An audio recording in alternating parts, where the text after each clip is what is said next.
வணக்கம்.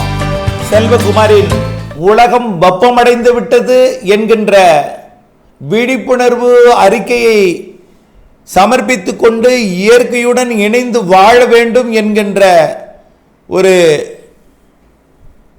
முன்னெச்சரிக்கையையும் விழிப்புணர்வையும்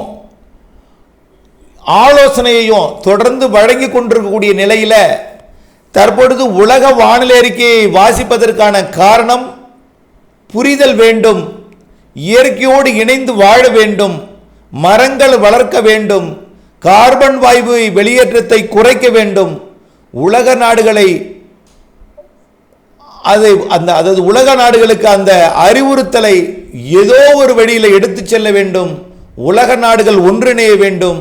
எதிர்கால நம் குழந்தைகள் நம் சந்ததியினர் இன்புற்று வாழாவிட்டாலும் கஷ்டப்படாமல் துன்பம் இல்லாமல் வாழ்வதற்கு இந்த உலகத்தை அவர்களுக்கு வாழ தகுதியான இந்த பூமியை வழங்க நாம் முயற்சி மேற்கொள்ள வேண்டும். அந்த முயற்சி திடீரென்று ஒரு நாளில் எடுத்துவிட முடியாது. மாற்றத்தை ஒரே நாளில் கொண்டு வந்து விட முடியாது. படிப்படியாக சுமார் 50 ஆண்டுகளுக்கு மேல் நாம் முயற்சி மேற்கொண்டால் மட்டும்தான் அதை முழுமையாக நாம் அதை பழையதற்கு கொண்டு வர முடியும். இதற்கு மேல் சிறடியாமலாவது காத்துக்கொள்ள முடியும் என்ற விழிப்புணர்வு அறிக்கையை சமர்ப்பித்துக் கொண்டிருக்கிற நிலையில் இன்றைய தேதியில் ஏற்கனவே ஒரு சமர்ப்பித்திருக்கிறேன். லாஸ் ஏஞ்சல்ல ஏற்பட்டிருக்கக்கூடிய காட்டுத்தீ மேலும் தீவிரமடைந்து அணைய போகிற என்ற அற்புதமான அறிக்கையை கொடுத்திருக்கிறேன். அதற்கு காரணமும் சொல்லியிருக்கிறோம். மேலும் ஒரு அறிக்கையாக இன்றைக்கு வழக்கமாக இந்த குளிர்காலத்தில் அமெரிக்கா மற்றும் கனடாவிலிருந்து பனி புயல்கள் உருவாகி கனடாவில் இன்றைக்கு பார்த்தீங்கன்னா ஓட்டாவாவில் 22 டிகிரி செல்சியஸ் இன்றைக்கு குறைந்தபட்ச வெப்பநிலை. -22 டிகிரி, 0 டிகிரி என்பது உறைநிலை. அதற்கு பின்னே 22 டிகிரி போயிருக்கிறது, -22 டிகிரி. ஆகவே +22 நாம் இப்பொழுது அனுபவித்துக் கொண்டிருப்பது இந்த குளிரை. ஆக இதற்கு பிறகு 0 என்பது பனிக்கட்டிக்கு மேலும் மிக உருகாத பனிக்கட்டி, அடர் பனிக்கட்டியில் -22 டிகிரியில் இப்போ கனடாவோட ஓட்டாவா இருக்கிறது. இன்னும் 27 டிகிரிக்கு செல்ல போகிறது. -27 டிகிரி பிளஸ் இல்லை, -27 டிகிரிக்கு ஒட்டவா செல்ல போகிறது. அப்படி இருக்கிற நிலையில் அங்கே உருவாகக்கூடிய பனி புயல்கள் அமெரிக்காவோட வடக்கு பகுதி வழியாக கனடாவின் எல்லை வழியாக ஒன்றன் பின் ஒன்றாக வடக்கு அட்லாண்டிக் பெருங்கடலில் இறங்கி ஐரோப்பிய நாடுகளில், குறிப்பாக ஐரோப்பிய நாடுகளின் அதாவது யுனைடெட் கிங்டத்தோட வடக்கு பகுதியை, அயர்லாந்து பகுதியை தாக்கி கொண்டு கிரீன்லாந்து பகுதி மற்றும் நார்வே மற்றும் வடக்கு யுனைடெட் கிங்டம் மற்றும் அயர்லாந்து பகுதியை தாக்குவதற்கு ஆண்டாண்டு காலமாக இருந்து கொண்டிருந்தாலும் ஆண்டுக்கு ஓரிரு புயல்கள் தான் இருக்கும். அதுவும் சாதாரண 95, 85, 65 கிலோமீட்டர் வேகத்தில் தான் அங்கே புயல்கள் தாக்கும். பனிப்பொழிவுடன் கூடிய மழைப்பொழிவு எல்லாம் இருக்கும். ஆனால் நேற்று முன்தினம் என்ன நடந்திருக்கிறது, அது ஏற்கனவே நம்ம ஒரு அறிக்கையில் தகவலாக, உலக வானிலை தகவலாக ஒரு மாலை அறிக்கையில் தெரிவித்திருந்தோம். நேற்றைக்கு என்ன ஆகிட்டது, 200 கிலோமீட்டர் வேகத்தில் புயல் ஒரு பனி பிரதேசத்தில், அதாவது யுனைடெட் கிங்டம், அதாவது இங்கிலாந்துக்கு மேற்குப்புறம் இருக்கக்கூடிய, இங்கிலாந்திற்கு மேற்குப்புறம் இருக்கக்கூடிய வடக்கு இங்கிலாந்தோட ஒரு பகுதியையும் அயர்லாந்து நாட்டையும் சுமார் 185 கிலோமீட்டர் சராசரியான வேகம் கொண்ட ஒரு புயல் தாக்கி கடுமையாக பாதிப்படைய செய்திருக்கிறது. வரலாறு படைத்திருக்கிறது அந்த நாட்டை, அயர்லாந்து. குறிப்பாக அயர்லாந்தில் எல்லா இடத்திலுமே 100 கிலோமீட்டருக்கு வேகத்துக்கு குறையாத புயல் மொத்தம் சின்ன பின்னமாகி இருக்கிறது. அந்த நாட்டோட அதாவது மிக மூத்த, அதாவது பணக்காரர்கள், மன்னர்கள், ஆட்சியாளர்கள், இவர்கள் இல்லத்தை கூட பாதிப்படைய செய்திருக்கிறது.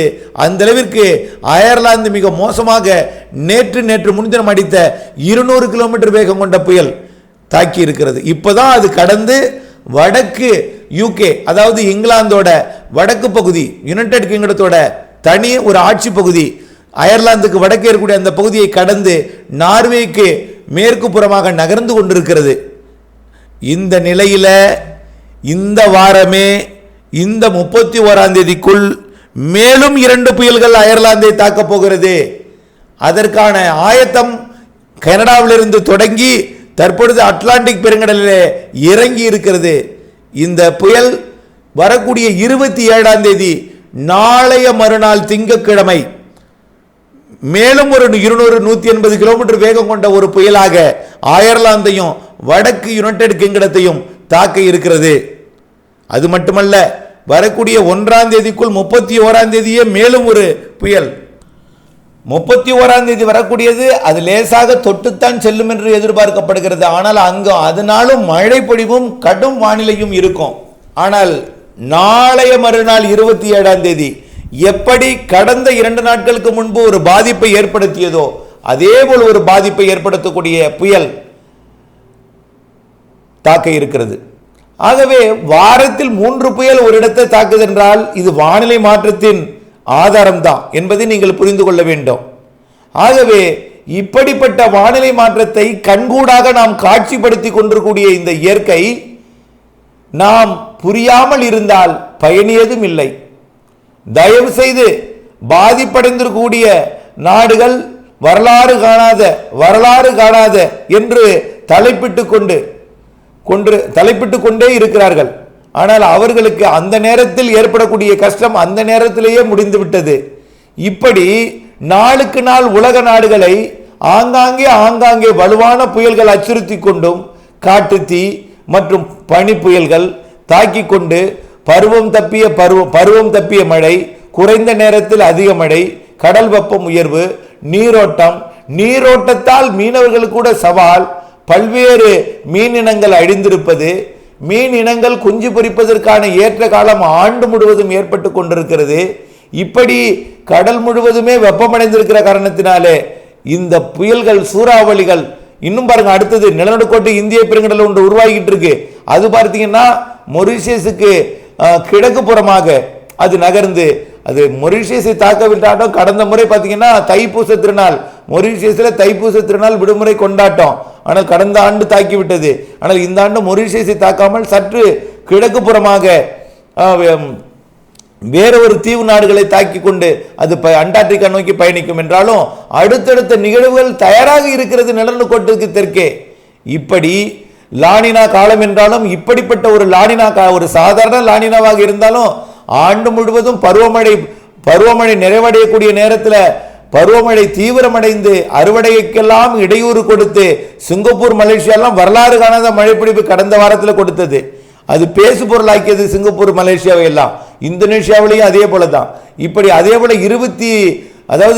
32 டிகிரி செல்சியஸ் ஆஸ்திரேலியாவோட வடக்கு பகுதி வரக்கூடிய பிப்ரவரி முதல் வாரத்தில் பார்த்தீங்கன்னா அடுத்தடுத்த புயல்கள் ஆஸ்திரேலியாவோட வடக்கு பகுதியில் உருவாகி ஆஸ்திரேலியாவோட வடக்கு பகுதிக்கு வெள்ளப்பெருக்கு ஏற்படுத்த போகிறது.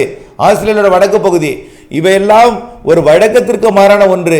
அதாவது ஆண்டு முழுவதும் பெய்ய வேண்டிய மழை 6 நாளில் பெய்து அடைமழையாக பெய்து அந்த மழையை ஆண்டின் சராசரியை பூர்த்தி செய்வது என்பது விவசாயத்துக்கு ஏற்புடையதாக இருக்காது. இவை உலகம் வெப்பமயமானதற்கு ஒரு கண்கூடாக காட்சிப்படுத்தக்கூடிய ஆதாரம் என்பதை நீங்கள் எல்லாம் நினைவில் கொண்டு விழித்துக் கொள்ள வேண்டும். உலக வெப்பத்தை தடுக்க, கார்பன் வெளியேற்றத்தை குறைக்க உலக நாடுகள் ஒன்றிணைய வேண்டும். நாமும் நம்மால் முடிந்ததை கார்பன் வெளியேற்றத்தை குறைப்போம். நாம் வருங்காலங்களிலே பேட்டரி கார் மற்றும் மின்சார சிக்கனம், அதாவது ஏன் மின்சார சிக்கனம் பார்த்தீங்கன்னா நீங்கள் பயன்படுத்தக்கூடிய ஒவ்வொரு யூனிட் மின்சாரமும் நிலக்கரியை எரித்துத்தான் உற்பத்தி செய்யப்படுகிறது. இப்படி உலக நாடு முழுவதும் மின்சாரத்தை நிலக்கரி மற்றும் அணு மின் நிலையங்களால் எல்லாமே வெப்பம்தான். ஆகவே இவையெல்லாம் ஒரு மாற்றாக நீர் மின்சாரம் மற்றும் காற்றாலை மின்சாரம், கடலலையிலிருந்து மின்சாரம் என்று மாற்று அதாவது இயக்கத்தை அதாவது காயிலை எப்படியெல்லாம் சுத்தலாம்னு நிறைய வழிமுறைகள் இருக்கிறது சுத்த வைக்கலான்னு. அந்த வழிமுறைகளை காயிலை சுற்ற வைத்து மின் உற்பத்தி செய்ய வேண்டும். இதற்கெல்லாம் நிறைய வழிகள் இருக்கிறது என்று ஏற்கனவே பல ஆடியோக்கெல்லாம் சொல்லி இருக்கிறோம். இதற்கு அனைத்து உலக நாடுகளும் ஒன்றிணைந்து கார்பன் வெளியேற்றத்தை குறைப்பதற்கு ஒப்பந்தம் போட்டு குறைத்து கொண்டிருக்கிற நிலையில், இந்தியாவும் குறைத்து கொண்டிருக்கிற வேளையில் அமெரிக்கா தற்பொழுது கார்பன் வெளியேற்றத்தை குறைக்கக்கூடிய ஒப்பந்தமான பாரிஸ் ஒப்பந்தத்திலிருந்து பின்வாங்கி இருப்பது அவர்களுக்கு மட்டுமல்லாமல் அறியாத புரியாத ஏழை நாடுகளுக்கும் தீவு நாடுகளுக்கும் கார்பனே வெளியிடாத தீவுகளுக்கும் பாதிப்பை ஏற்படுத்தும். இது 2024 தொடங்கிவிட்டது, கூடுதலாகி இருக்கிறது. ஏற்கனவே தொடங்கிவிட்டது, 2024 இரட்டிப்பாகி இருக்கிறது. ஆகவே 2025 மேலும் கூடுதலாகும். ஆகவே உணரக்கூடிய அளவிலே இயற்கை நம்மை உணர வைக்கும் என்பதை புரிந்து கொண்டு வானிலை மாற்றத்தை தடுக்க, உலக வெப்பமயமாதலை தடுக்க நாம் ஒன்றிணைய வேண்டும் என்ற ஆலோசனையை உங்களுக்கிடம் அன்பாக முன்வைக்கிறேன். தொடர்ந்து நம்முடைய குழந்தைகள், எதிர்கால சந்ததியினர்கள் இன்புற்று வாழாவிட்டாலும் கஷ்டப்படாமலாவது வாழ்வதற்கு அழகான பூமியை இயற்கையோடு இணைந்து விட்டு செல்ல வேண்டும் என்று அன்போடு கேட்டுக்கொள்கிறேன். அப்டேட்ஸுடன் இணைந்திருங்கள். நன்றி.